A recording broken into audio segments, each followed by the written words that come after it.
नमस्कार. आज आपण चीनच्या एका खूप महत्त्वाकांक्षी अंतराळ मोहिमेबद्दल बोलणार आहोत. तियानवेन-2 ही मोहीम आपल्या ब्रह्मांडातील काही मोठी रहस्य उलगडण्याच्या तयारीत आहे. चला तर मग ह्या प्रवासाला जरा जवळून पाहूया. आता या संपूर्ण कथेचा सगळ्यात रंजक भाग कोणता असेल तर तो म्हणजे एक प्रश्न. विचार करा, आपल्या जवळचा एखादा लघुग्रह तो आपल्या चंद्राचा एक हरवलेला तुकडा असू शकतो का? हे ऐकायला एखाद्या सायफाय सिनेमासारखं वाटतंय ना, पण यामागे ठोस वैज्ञानिक कारणं आहेत. हा प्रश्न आपल्याला घेऊन जातो एका लहानशा लघुग्रहाकडे ज्याचं नाव आहे कामोलेवा. आणि हेच कामोलेवा तियानवेन-2 मोहिमेचं मुख्य लक्ष आहे. तर हा लघुग्रह काही फार जुना नाहीये, म्हणजे त्याचा शोध दशकभरापूर्वीच लागलाय. पण शास्त्रज्ञांकडे याच्याबद्दल एक जबरदस्त थिअरी आहे. त्यांना वाटतं की कोट्यावधी वर्षांपूर्वी चंद्रावर काहीतरी प्रचंड मोठं आदळलं असावं आणि त्या टक्करीतून हा तुकडा अंतराळात फेकला गेला. म्हणजे जर हे खरं ठरलं तर हा आपल्या चंद्राचा एक भरकटलेला भाग आहे. आणि याच रहस्याचा छडा लावण्यासाठी 2025 मध्ये प्रक्षेपित होणारी तियानवेन-2 मोहीम पिक्चरमध्ये येते. आणि ही काही साधी मोहीम नाहीये. ही एकाच वेळी 2 मोठी उद्दिष्ट पूर्ण करण्यासाठी आखली गेलीये. आता या मोहिमेचं वैशिष्ट्य काय आहे तर तिचं दुहेरी स्वरूप. म्हणजे बघा, एका बाजूला ती कामोलेवा लघुग्रहावरून नमुने गोळा करून पृथ्वीवर परत आणणार आहे, आणि दुसरीकडे आपला प्रवास पुढे चालू ठेवून एका दूरच्या धूमकेतूचाही अभ्यास करणार आहे. म्हणजे एका दगडात 2 पक्षी. पण एक प्रश्न पडतो, लाखो किलोमीटर दूर फिरणाऱ्या एका लहानशा लघुग्रहावरून नमुना गोळा करणार तरी कसा? तर यासाठी जे तंत्रज्ञान वापरलं जातंय ते खरंच कमालीचं आहे.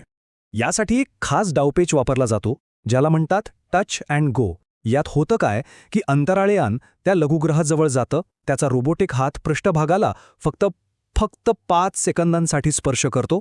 त्या एका क्षणात नमुना उचलतो आणि लगेच तिथून निघतो. विचार करा, किती अचूकता लागत असेल. थोडीशी चूक झाली तरी संपूर्ण मोहीम धोक्यात येऊ शकते. आणि इतके मोठे प्रयत्न, एवढी जोखीम कशासाठी? तर फक्त 100 ग्रॅमपेक्षा थोडं जास्त साहित्य पृथ्वीवर परत आणण्यासाठी. हो, फक्त 100 ग्रॅम. पण हा छोटासा नमुनासुद्धा खूप मौल्यवान ठरू शकतो, कारण यातून आपल्याला थेट पुरावा मिळू शकतो की चंद्र नेमका कसा बनला.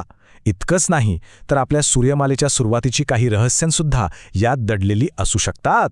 आता हे यश केवळ एक वैज्ञानिक शोध ठरणार नाहीये, तर जागतिक अवकाश स्पर्धेत चीनचं स्थान अधिक मजबूत करणारं हे खूप महत्त्वाचं पाऊल ठरेल. कारण जर तियानवेन-2 यशस्वी झाली ना, तर चीन थेट अमेरिका आणि जपानच्या पंक्तीत जाऊन बसेल. म्हणजे अशा देशांच्या खास गटात ज्यांनी लघुग्रहावरून नमुने परत आणण्याची ही अत्यंत अवघड कामगिरी करून दाखवली आहे. आणि ही मोहीम जरी आपल्याला खूप मोठी वाटत असली तरी चीनच्या अंतराळ कार्यक्रमाच्या भव्य योजनेचा ती फक्त एक छोटासा भाग आहे. या मोहिमांच्या नावातच सगळं काही दडलंय. तियानवेन याचा अर्थ होतो स्वर्गाला प्रश्न विचारणे. हे नावच चीनच्या दूरगामी अंतराळ योजनांची आणि त्यांच्या जिज्ञासेची साक्ष देतं. चीनच्या दीर्घकालीन योजनेचं चित्र इथे अगदी स्पष्ट दिसतंय. तियानवेन-1ने मंगळावर यशस्वी लँडिंग केलं. आता तियानवेन-2 ही लघुग्रहावरून नमुने आणेल.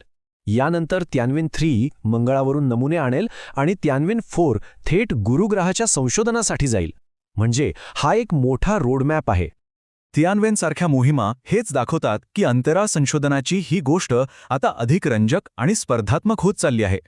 त्यामुळे भविष्यात कोणते नवीन शोध लागतील आणि या वैश्विक इतिहासाचा पुढचा अध्याय कोण लिहिणार हे पाहणं निश्चितच खूप उत्सुकतेचं ठरेल.